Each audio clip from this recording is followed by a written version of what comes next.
Hello दोस्तों, आपको स्वागत है अपने चैनल मैथ मुफ्ती ग्रुप में। देखते हैं हम लोग अब क्लास 9 का सवाल नंबर 6। ठीक है, अध्याय 7.1 का है।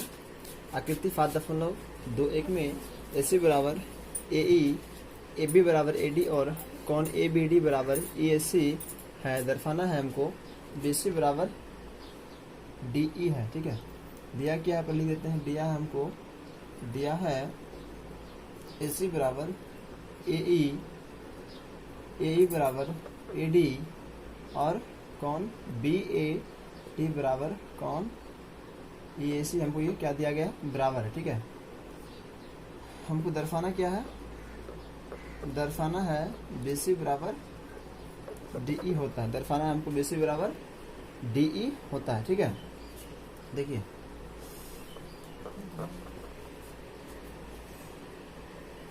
देखिए हमको ये दिया हुआ है BAD। ठीक है, BAD ये कौन, ठीक है, ये कौन BAD बराबर किसका है, EAC का।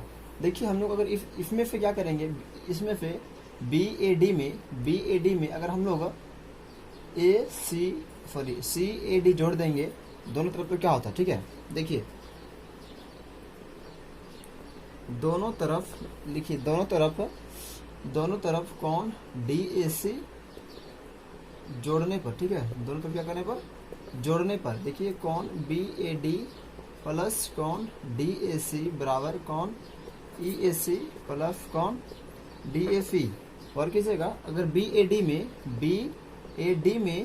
DAC जोड़ देंगे तो ये पूरा कौन बन जाएगा। ठीक है, उसका नाम क्या हो जाएगा, कौन BAC बराबर हो जाएगा। अब देखिए EAC में अगर हम लोग ये जोड़ देंगे तो हो जाएगा EAD, नहीं हो जाएगा, हो जाएगा कौन EAD। ठीक है, ये हमारा हो गया। अब हमको निकालने के लिए क्या बोला है कि BC बराबर DE है कि नहीं। ठीक है, अब देखिए, अब त्रिभुज जो है हम लोग देखते हैं। अब त्रिभुज ABC में इसी में, ठीक है, हम लोग त्रिभुज देखते हैं BAC तथा त्रिभुज EAD में। ठीक है, गौर कीजिएगा, देखिएगा, देखिए इसका इस त्रिभुज का BAC,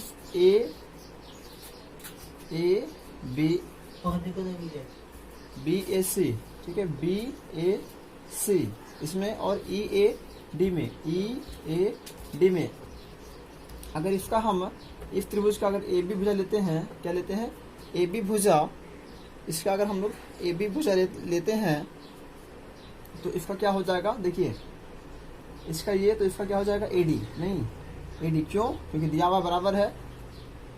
ठीक है, चलिए अगर इसका हम लोग ये कौन लेते हैं तो इसका हमारा ये कौन हो जाएगा। हाँ देखिए इसका वैसे हमको दिया गया है AB बराबर AD है। ठीक है, देखिए यहाँ AB बराबर AD और AC बराबर क्या है AE, यहाँ पे हमको ये दिया गया है। ठीक है, और अभी हम एक कौन यहाँ पे ज्ञात किए हैं। ठीक है, तो वो यहाँ एक कौन, यहाँ पे क्या हो गया, दो भुजा, तो बोल सकते हैं SAS सर्वगर्भमता से त्रिभुज BAC। ठीक है, त्रिभुज BAC, चलिए इसको यहाँ लिख देते हैं। ठीक है ना, त्रिभुज BAC सर्वागर्षम होगा त्रिभुज कौन सा, EAD। ठीक है, अब हम पहले ही बोल दिए हैं कि सर्वागर्षम त्रिभुज का जो होता है संगत भाग क्या होता है, बराबर होता है। अर्थात अगर इसका BC लेंगे तो इसका क्या लेंगे, ED है या फिर DE, बात बराबर ही है। ठीक है, चलिए ED लिखते हैं हम लोग इसको। अब हो सकता है ना BC बराबर DE, और हमको यही तो प्रूव करने के लिए बोला गया था। ठीक है, देखिए हाँ पहले क्या किए, पहले ABD में हम लोग दोनों त्रिभुज में क्या किया, जो दोनों त्रिभुज में क्या किया, हम लोग ADC को जोड़ दिए। ठीक है ना, जोड़ने के बाद देखिए हमारा ये प्राप्त हो गया और ये हमारा कौन बन गया, एक ठो। ठीक है, हमको ये दोनों दिया गया था, ये दोनों हमको दिया गया था और ये को निकल गया, तो ऐसे सर्वागर्षमता से त्रिभुज हमारा सर्वागर्षम हो जाता है। ठीक है, और हम जानते हैं सर्वागर्षम त्रिभुज का जो होता है संगत भाग क्या होता है, वो बराबर होता है। ठीक, चलिए देखते हैं हम लोग क्वेश्चन नंबर 7। AB एक रेखाखंड है और P इसका मध्य बिंदु है। गौर कीजिएगा, AB जो है एक रेखाखंड है और P क्या है, इसका मध्य बिंदु, अर्थात यहाँ तो जितना होगा यहाँ भी इतना ही होगा। ठीक है, D और E रेखाखंड AB एक बिंदु एक ही और स्थित है, स्थित दो बिंदु इस प्रकार स्थित है कि कौन BAD जो है कौन, BAD बराबर है किसका, कौन, ABE का, और EPA बराबर है DPB का। तो हमको दर्शाना है कि त्रिभुज DAP सर्वकषम त्रिभुज EBP, DAP देखिए DAP ये त्रिभुज और EPB ये त्रिभुज क्या होता है, सर्वागसम होता है। ठीक है, चलिए यहाँ हम बोल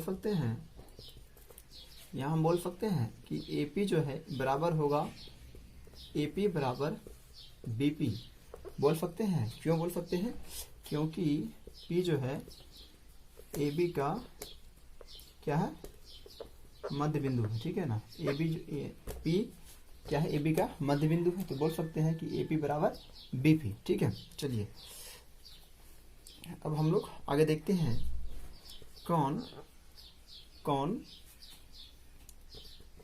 EPA बराबर EPA बराबर होगा उसका DPB, कौन, DPB, और ये हमको दिया गया है। ठीक है, अब क्या करते हैं, इसमें दोनों तरफ जो है, दोनों तरफ देखिएगा EPA और DPB। ठीक है, इसमें हम क्या करते हैं, दोनों तरफ EPD, ठीक है, दोनों तरफ EPD जोड़ने पर, ठीक है, देखिए कौन EPA प्लस कौन EPD बराबर कौन DPB प्लस कौन EPD। ठीक है, देखिए EPA इस त्रिभुज में अगर हम लोग EPD जोड़ेंगे तो ये पूरा बन जाएगा, नहीं बन जाएगा, क्या बन जाएगा, DPA बन जाएगा हमारा DPA, तो बन जाएगा DPA बराबर, अब देखिए DPB इस त्रिभुज में, ठीक है, इस त्रिभुज में जोड़ेंगे हम लोग क्या, EPD, तो हो जाएगा हमारा यहाँ से यहाँ तक, यानी कि EPB बन जाएगा हमारा EPB। ठीक है, ये हमारा बन गया। चलिए अब देखते हैं हम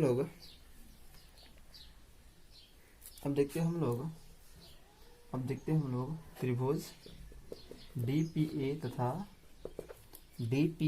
तथा त्रिभुज EPB में। ठीक है, मान लीजिए देखिए DPA, इसमें फिर ये कोण और ये कोण को बराबर दिया गया है, तो इसका ये कोण निकाल सकते हैं हम लोग, कौन DAP बराबर होगा कौन, इसका क्या हो जाएगा, इसका हो जाएगा EBP। क्यों, क्योंकि हमको दिया है, ठीक है, हमको दिया गया है। और दूसरी बात कौन DPA बराबर होगा कौन EPB का, कहाँ से, तो अभी इसको हम लोग अभी प्राप्त किए, नहीं, यहाँ लिख देते हैं हम अभी पाया। इसके बाद देखिए, ठीक है, इसमें जो है AP बराबर मेरा AP, ठीक है, AP बराबर होगा किसका, BP का, तो कहाँ से, अभी हम लोग देखे थे यहाँ भी कि फॉर एग्जाम्पल हम लोग को दिया है। ठीक है, चलिए तो हम लोग क्या देख रहे हैं, एंगल साइड, तो बोल सकते हैं एंगल सर्वागसमता से त्रिभुज DAP सर्वागसम त्रिभुज EBP। ठीक है, ये हमारा एक नंबर का प्रूफ हो गया। ठीक है, दूसरा में बोला है कि AD बराबर BE होगा। ठीक है, AD बराबर BD होगा। देखिए ये पहला, दूसरा, ये तीसरा, ये पहला, दूसरा, तीसरा, हम इसका दूसरा लेंगे पहले, फिर AD, तो बराबर इसका भी दूसरा, यानी कि BE। ठीक है, ये भी हमारा प्रूफ हो गया। अच्छा, ये प्रूफ कैसे हो गया, क्योंकि हम पहले ही बोल दिए हैं कि सर्वागसम त्रिभुज का जो होता है संगत भाग क्या होगा, बराबर होगा। जब ये सर्वागसम, ये जो बराबर निकल गया त्रिभुज हमारा, तो इसका फारा भुजा क्या होगा, बराबर ही होगा। ठीक है ना, तो यहाँ बोल सकते हैं कि ब्रैकेट नहीं देंगे, त्रिभुज DAP सर्वागसम त्रिभुज EBP। ठीक है, चलिए देखते हैं हम लोग अब सवाल नंबर 8 को। एक समकोण त्रिभुज एबीसी में जिसमें कौन सी समकोण है, ठीक है, एम कर्ण एबी का मध्य बिंदु है, सी को एम से मिलाकर डी तक इस प्रकार बढ़ाया गया कि डी एम बराबर सी एम है। ठीक है, हमको दिया क्या गया है, चलिए दिया गया है, छोड़िए उसको भी। हाँ, डी एम बराबर सी एम है। बिंदु डी को बिंदु बी से मिला दिया गया जाता है, जहां आकृति जो है 7.23 में, ठीक है, दर्शाना है हमको। त्रिभुज ए एम सी सर्वाकर्षण त्रिभुज बी एम डी होता है। एक नंबर सवाल था तब हमारा त्रिभुज ए एम सी सर्वाकर्षण त्रिभुज बी एम डी। ठीक है, चलिए एक नंबर को हम पहले बनाते हैं हल। ठीक है, देखिए हम लोग बोल सकते हैं त्रिभुज ए एम सी तथा त्रिभुज ए एम सी तथा त्रिभुज बी एम डी में, गौर कीजिएगा, त्रिभुज ए एम सी और बी एम डी में ए एम जो है, ए एम बराबर होगा ए एम, देखिए ए एम जो है, ए एम बराबर किसका होगा, बी एम का। क्यों? क्योंकि एम जो है एम ए बी का मध्य बिंदु है। ठीक है, क्योंकि एम ए बी का क्या है, मध्य बिंदु है। और उसके बाद देखिए ए एम सी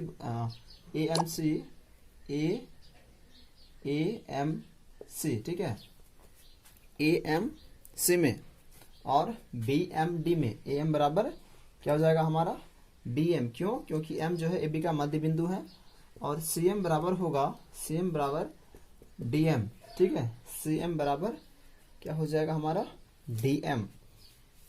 देखिए अब जो है कौन, और एक चीज दिया गया था, कौन ए एम सी बराबर होगा, कौन ए एम सी बराबर होगा कौन, बी एम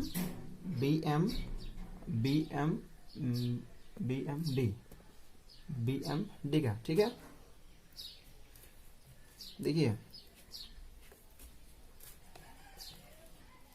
हाँ, देखिए त्रिभुज ए एम सी इस त्रिभुज में ये वाला भाग तो इस त्रिभुज का ये वाला बराबर होगा, क्योंकि दिया गया है, और इस त्रिभुज का ये वाला भाग इस त्रिभुज का ये वाला भाग दिया गया है, और ये कौन और ये कौन क्या होगा, बराबर होगा। तो हम कह सकते हैं कि देखिए भुजा एंगल, तो कह सकते हैं एस ए एस सर्वाकर्षणता से जो है हमारा त्रिभुज ए एम सी सर्वाकर्षण हो रहा त्रिभुज बी एम डी का। ठीक है, और यही हमको एक नंबर में प्रूव करने के लिए कहा गया था। चलिए अब हम लोग आते हैं 2 नंबर में। ठीक है, 2 नंबर में क्या बोला गया है कि डी बी सी एक समकोण है। देखिए डी बी सी यानी कि ये क्या हमारा एक समकोण है। ठीक है, चलिए देखते हैं यहाँ जो हम प्राप्त किए, देख सकते हैं यहाँ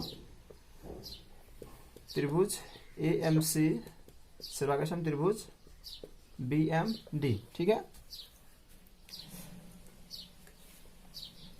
अब देखिए तो यहाँ हो सकता है, यहाँ हम बोल सकते हैं कि कौन इसका जो है, कौन सी ए एम सी, तो इसका कौन हो जाएगा, इसका कौन सी ए एम बराबर होगा, सी ए एम बराबर इसका होगा, इसका क्या हो जाएगा कौन, बी, यानी कि डी कौन, डी बी एम। क्यों? सीपीसीटी से। ठीक है, सीपीसीटी से क्यों होगा, क्योंकि हम पहले बोल दिए हैं किसी भी त्रिभुज, अगर कोई भी त्रिभुज सर्वाकर्षण होता है तो उसका क्या होगा, संगत भाग क्या होगा, बराबर होगा। ठीक है ना, उसी को बोलते हैं हम लोग सीपीसीटी। अब देखिए अब क्या करेंगे हम लोग, एसी जो है, एसी जो है वो समांतर किसका है, डीबी का। एसी समांतर किसका है, डीबी का। ठीक है, चलिए देखिए एसी समांतर किसका है, डीबी का। एसी जो है वो समांतर किसका है, डीबी का। तथा एबी जो है, तथा क्या एबी, तथा चलिए देखिए यहाँ एसी समांतर दृष्टि है, तो यहाँ बीसी नहीं है। ठीक है, सॉरी एबी नहीं था, बीसी है। ठीक है ना, बीसी क्या है, एक तिर्यक रेखा। बीसी क्या है, तिर्यक रेखा है, यानी कि यहाँ पे देखिए, यहाँ पे और यहाँ पे, ठीक है।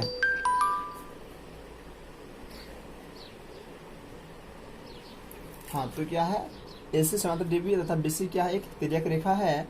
और हम लोग जानते हैं कि तिर्यक रेखा के तिर्यक रेखा के एक ही और बने कोण कितना का होता है, 180 डिग्री का। तो यहाँ पे देखिए, यहाँ हम कह सकते हैं कौन ABC प्लस ABC प्लस कौन ABC प्लस कौन DBC, ठीक है। अच्छा, ये ACB नहीं, कौन ACB, इसका और इसका कौन DBC बराबर कितना जाएगा, 180 डिग्री। क्यों? क्योंकि बोल सकते हैं तिर्यक रेखा के एक ही और बने कोण 180 डिग्री का होता है। तिर्यक रेखा के एक ही और बने कोण कितना होता है, 180 डिग्री का होता है। चलिए इसको लिख लीजिएगा, ठीक है। देखिए अब हमको AC का मान तो पता है 90 डिग्री है, क्योंकि दिया गया है कि ये कितना है, 90 डिग्री है। और DBC बराबर 180 डिग्री, तो DBC बराबर 180 माइनस 90 कौन DBC बराबर ये हो जाएगा हमारा 90। ये हमारा प्रूफ्ड हो गया, ठीक है। चलिए अब हमारा अगला सवाल है कि DBC सर्वागसम होता है किसका, ACB का। देखिए DBC सर्वागसम होगा किसका, ACB का। ये 3 नंबर हमारा है, ठीक है। तो लिखिए त्रिभुज DAC तथा त्रिभुज ACB में DAC देखिए क्या था, DBC नहीं, DBC है, हाँ, DBC और ACB में। चलिए देखिए, तो हम बोल सकते हैं यहाँ पे कि DB जो है, देखिए DB जो है वो बराबर होगा किसका, DB जो है वो बराबर होगा AC का। DB बराबर होगा किसका, AC का, ठीक है। क्यों, CPCT का मतलब क्या होता है कि किसी त्रिभुज, अगर कोई त्रिभुज सर्वागसम हो गया है तो उसका सारा भाग क्या होगा, बराबर ही होगा, ठीक है। एक दूसरे के संगत क्या होगा, एक दूसरे का बराबर होगा, ठीक है। चलिए अब हम लोग आगे देखते हैं। तो इसका कोण B जो है, इसका कोण B और इसका कोण क्या था, C। क्यों, दोनों अभी प्राप्त किए, दोनों कितना है, 90 डिग्री, ठीक है ना। चलिए अब आगे देखते हैं, दोनों में जो है BC कॉमन आ रहा है। देखिए इसका में BC और यहाँ भी BC कॉमन आ रहा है, यानी कि बोलेंगे हम लोग उभयनिष्ठ। तो अब देखिए भुजा कौन भुजा, यानी कि SAS सर्वागसमता, FAS सर्वागसमता से। हाँ, ये कैसे आ रहा है ना, देखिए DB बराबर AC है, DB बराबर क्या है, AC। क्यों, CPCT, क्योंकि देखिए पहले ही बोल दिया है, त्रिभुज अगर सर्वागसम हो गया है तो वो उसका संगत भाग क्या होगा, बराबर होगा। और ये B तो पता ही चल गया, अभी निकाले हैं हम लोग, क्योंकि B कभी 90 था और C भी 90 निकाल दिए हैं, ठीक है। पहले C 90 था और अभी भी हम लोग 90 निकाले हैं, और ये BC बराबर होगा। क्यों, क्योंकि दोनों में उभयनिष्ठ आ रहा है। तो हम लोग बोल सकते हैं त्रिभुज DBC सर्वागसम होगा त्रिभुज ACB का। ये हमारा तीसरा प्रूफ्ड हो गया। चौथा हम लोग को बोला गया है, चलिए रुकिए, चौथा कहा गया है कि CM बराबर क्या होता है, 1/2 AB। चलिए गौर कीजिएगा जरा, ठीक है ना। हम बोल सकते हैं कि CD जो है वो बराबर है किसका, CD के बराबर में। देखिए CD के बराबर में कौन है, AB, ठीक है। CD के बराबर में कौन है, AB। अगर हम इसका हाफ लेंगे, इसका अगर हम आधा करेंगे 1/2 CD, तो उसका भी हो जाएगा 1/2 AB। अब देखिए 1/2 CD यानी कि 1/2 CD, तो क्या हो जाएगा, CM बराबर इधर हो जाएगा 1/2 AB। और यही तो हमको प्रूफ करने के लिए बोला था, ठीक है। तो इस सबको हम लोग आराम से बना सकते हैं।